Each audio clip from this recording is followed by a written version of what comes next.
My name is Heather Eicher Miller, and I'm an associate professor in the Department of Nutrition Science at Purdue University.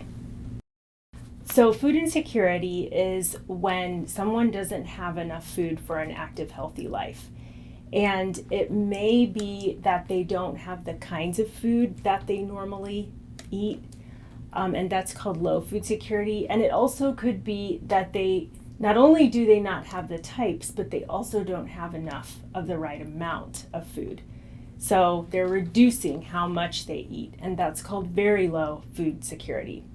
And in the US right now, about 11% of all households have food insecurity or are living in that situation, and about 4% have very low food security.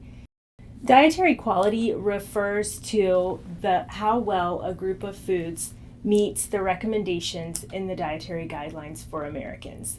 And that document tells us what kind of diet we need for longevity and to reduce the risk of disease.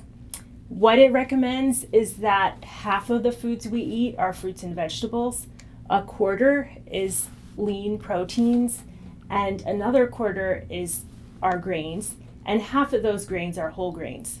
We also need to include low-fat dairy and also try to minimize the amount of sodium in our diet, added sugars, and saturated fats. So food pantries are locations where people can go without many questions asked to get food. And we recently have done a study that showed that for the people who use them, the food pantry foods account for about 40% of their diet. That 40% actually had a higher dietary quality than foods coming from other sources in their diet, like from restaurants, from grocery stores, and other locations. So the food pantry foods are having a really positive influence on dietary quality. Giving food pantries money is actually the best thing to do because they can use that to fill in the gaps of things that they don't have.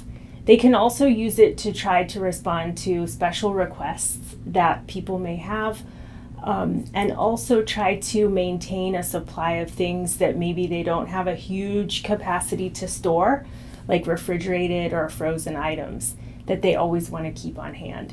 And so if you can provide monetary donations, I think that's really the best way to go to help food pantries.